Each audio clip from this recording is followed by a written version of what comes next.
ভুল একটি জাত যখন আপনার ছাদ বাগানে রোপণ করে ফেলেছেন, বিভিন্ন ভিডিওর মাধ্যমে যখন আপনি জানতে পারলেন যে এই জাতটি আপনার ছাদ বাগানের উপযোগী না, এটা ড্রামের উপযোগী না, এবার কি করবেন? আপনি গাছটাকে এখান থেকে তুলে ফেলা ছাড়া কি বুদ্ধি আছে? না ভাই, গাছটাকে তুলে ফেলবেন না, এর মধ্যে আরো উন্নত জাত আপনি তৈরি করতে পারবেন। এবার দেখেন ভিডিওটি। আমরা এরকম একটা করাতের সাহায্যে এটাকে এভাবে এখান থেকে আমরা সহজের জন্য এটাকে কেটে রেখেছিলাম। এটাকে কেটে দিবেন। এটাকে কেটে দেওয়ার পরে এই কাটা অংশে কপার অক্সিক্লোরাইড গ্রুপের কপার জাতীয় যে কোনো একটি ছত্রাকনাশক, এই যে দেখেন, এইভাবে সুন্দর করে এই জায়গাটাতে আপনারা লাগিয়ে দিবেন। লাগিয়ে দেওয়ার পরে করবেন কি, বাজার থেকে কিনতে পাবেন আপনি ডেপ সার অথবা বেঙ্গল মিশ্র সার, এটা দিবেন। এই হাতের মুষ্টিতে ফুল একটা মুষ্টি দিতে পারবেন। কিছু গোবর সার এইভাবে নিয়ে এখানে দিবেন।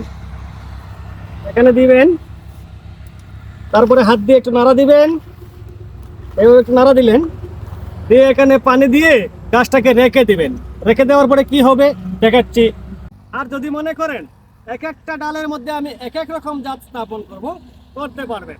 তো সময়টা কিন্তু এখনই প্রিয় ভাইয়েরা আর প্রিয় বোনেরা, জাত যদি পরিবর্তন করতে চান তাহলে এখনই গাছগুলোকে আমি যেভাবে হার্ড পোনিংটা করে দিলাম এইভাবে করে দিবেন।